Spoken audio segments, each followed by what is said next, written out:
Hello everyone. आज हम business study plus two class की है जो उसका जो चैप्टर है हमारा मैनेजमेंट के लेवल और फंक्शन। तो आज मैनेजमेंट के हम फंक्शन जो प्रबंध के कार्य हैं वो आपके सामने लेके आए हैं कि कैसे प्रबंध के कार्य फंक्शन ऑफ मैनेजमेंट हैं, कौन है, कैसे ये वर्क करेंगे। तो आपको ही पता होगा जो प्रबंध की प्रक्रिया है, प्रबंध किन किन से होकर गुजरता है।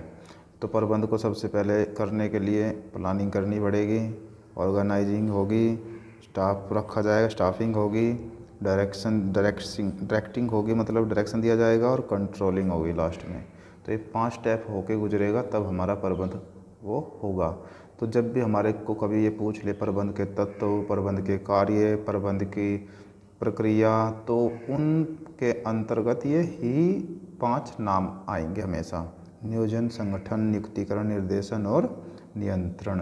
तो आपको ये पूरी जो फर्स्ट लेवल है बिजनेस स्टडी का वो इन्हीं 5 पॉइंट्स पर डिपेंड है, इन्हीं पर ही पूरी फर्स्ट बुक है आपकी जो कंप्लीट हो जाती है।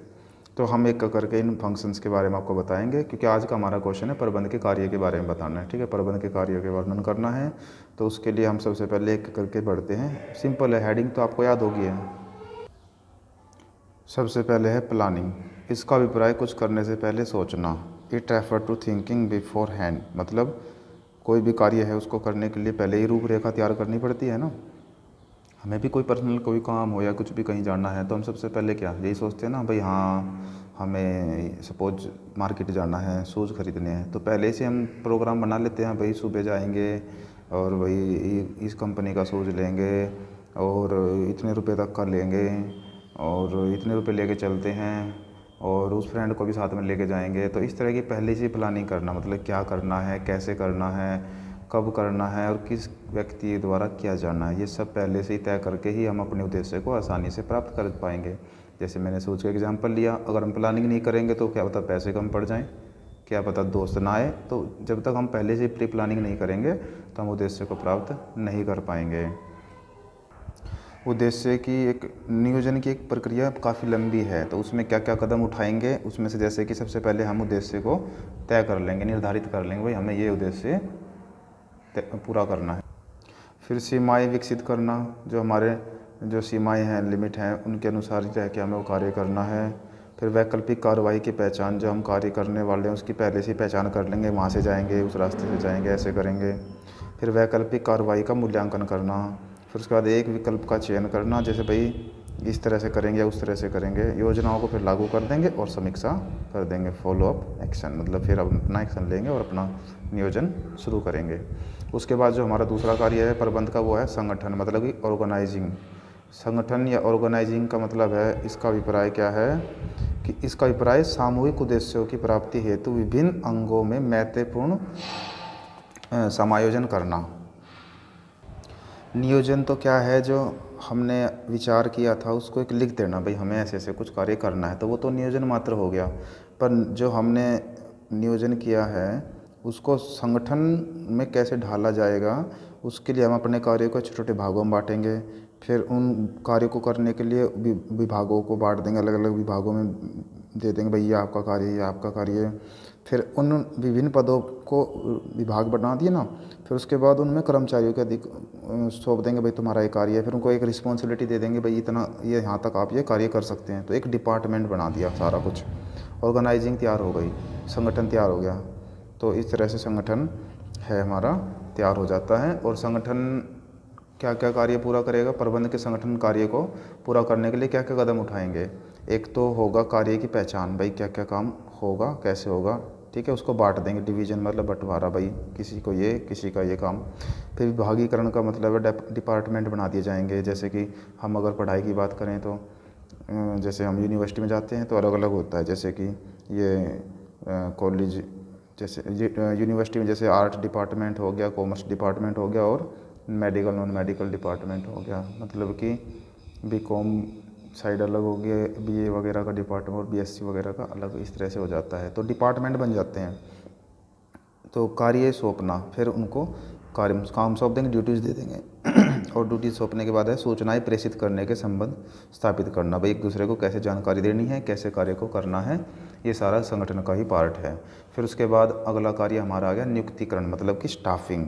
स्टाफ का मतलब तो आप समझ ही रहे होंगे ना, इसका अभिप्राय पदों को लोगों से भरना और उन्हें भरे रहना देना, ठीक है ना, कि it refer to filling and keeping filled the post with people, जो आदमी हैं उनके द्वारा, जो क्योंकि संगठन तो बना दिया हमने, उन पे अब आदमियों को भी तो रखना है ना, वो रखे रहना देना, वो स्टाफिंग के अंतर्गत आएगा। और बिना आदमियों के तो कार्य देखो हो ही नहीं सकता। वहाँ पे शिक्षित अधिकारी को रखना है, अच्छे से अच्छे कुशल व्यक्ति को रखना है, ये ध्यान भी आपको रखना होगा। फिर नियुक्तिकरण कार्य को पूरा करने के लिए क्या कदम उठाने पड़ेंगे, हम जो अच्छे से अच्छे व्यक्ति वहाँ पे रखा जा सके उसके लिए हम मानव शक्ति आवश्यकताओं का आंकलन करेंगे। जो मैन पावर है, रिक्वायरमेंट, उनकी ज़रूरत पड़ेगी। और फिर हम रिक्वायरमेंट मतलब भर्ती करेंगे, फिर सिलेक्शन मतलब चयन करेंगे, फिर कार्य पर लगाएंगे उनको, और उसके बाद उनको ट्रेनिंग देकर डेवलप करेंगे और बिजनेस में रख लेंगे। उसके बाद है फिर लास्ट 4 पॉइंट्स है, जो चौथा कार्य है वो है डायरेक्टिंग, मतलब कि निर्देशन। निर्देशन का मतलब होता है निर्देश देना, मानव संसाधन को निर्देश देना, जैसे भाई उनका मार्गदर्शन करना, संदेश वहन करना, उन्हें अभिप्रेरित करना, मतलब कि एक समझाने का कार्य है। मतलब जैसे भी काम पे तो रख लिया हमने नियुक्तिकरण के अंदर, स्टाफिंग के अंदर, अब उनको क्या पता कई बार उनसे गलती भी हो सकती है, कार्य को अच्छी तरह से भी ना कर पाएँ, तो फिर कैसे। तो निर्देशन जो चौथा कार्य है प्रबंध का, वो उनको निर्देश देंगे भाई ये करना है, फिर उनको मार्गदर्शन भी करेंगे, करने में काम को दिक्कत आए तो उनको संदेश भी दिया जाएगा, ऐसे नहीं ऐसे करो, अभिप्रेरित भी किया जाएगा, कोई गलती ना हो जाए तो गाइड भी किया जाएगा, कम्युनिकेटिंग भी होगी, प्रेसिंग भी होंगे, ठीक है ना, सारा कुछ होगा, वहाँ इंस्ट्रक्शन भी दिए जाएंगे। तो जो ये इसका मीनिंग बन रहा है वही इसके फिर क्या हो जाएंगे, क्रियाएं हो जाएंगी, निर्देशन के कार्य हो जाएंगे, कदम हो जाएंगे। जैसे कि सबसे पहले सुपरविजन, पर्यवेक्षण। निर्देशन में क्या आएगा, सबसे पहले सुपरविजन पर ध्यान रखना, सब सुपरविजन और पर्यवेक्षण, जैसे काम कर रहे हैं व्यक्ति उनको ध्यान रखने के लिए सुपरविजन चाहिए। संदेश वाहन मतलब कम्युनिकेशन, जो भी कार्य हो रहा है उनको उसका संदेश मिलना चाहिए, बल कल ऐसे होना है या इतना टारगेट पूरा करो, ऐसे करो, तो उनको संदेश वाहन की भी ज़रूरत पड़ती है। किसी भी संस्था में लीडरशिप, नेतृत्व का भी होना बहुत ज़्यादा ज़रूरी है, क्योंकि लीडर होगा तभी तो हमारी समस्याओं को अच्छी तरह से समझेगा और उनको पूरा करवाएगा।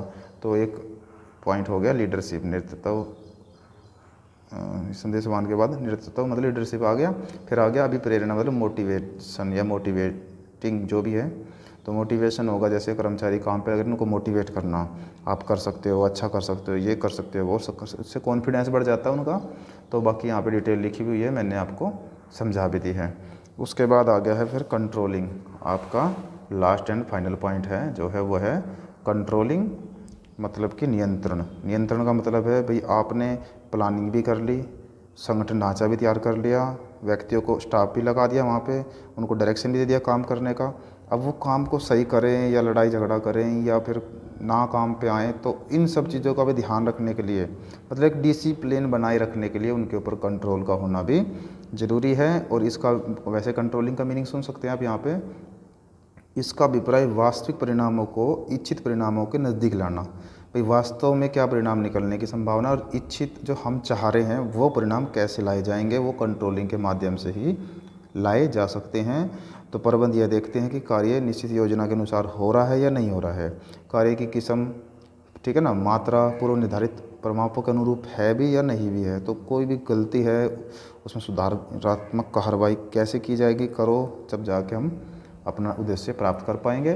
बाकी इसके कुछ तत्व या कुछ कदम आ जाते हैं कंट्रोलिंग में, जैसे कि परिमापों का निर्धारण करना, वास्तविक प्रगति का मापन करना, वास्तविक प्रगति को परिमापों की से तुलना करना और विचलनों का विश्लेषण करना, सुधारात्मक कार्रवाई करना, ये इसके नियंत्रण के अंतर्गत आते हैं। तो आपको तो मीनिंग ही देना है, बस ज़्यादा इसमें टेंशन नहीं लेनी। तो इस तरह से हमने यहाँ पे प्रबंध के जो हमारे कार्य हैं, या तत्व बोल लो या कदम बोल लो या प्रकार बोल लो, वो अच्छी तरह से कर लिए हैं। तो ये क्वेश्चन जो है एक इकट्ठा भी आ सकता है 4 नंबर में, फिर तो थोड़ा थोड़ा मीनिंग भी नहीं लिखना आपको, बड़े उसमें आएगा, फिर मैक्सिमम आपको लिख के डिटेल में देना है। 1 नंबर 2 नंबर में एक के बारे में पूछेगा, नियंत्रण पूछ लिया जैसे थोड़ा सा, उसके बारे में बता दिया, या स्टाफिंग के बारे में पूछ लिया। तो इस तरह से आप इनका आंसर देंगे और इसी के साथ आपके प्रबंध के जो कार्य हैं वो समाप्त होते हैं। Thank you.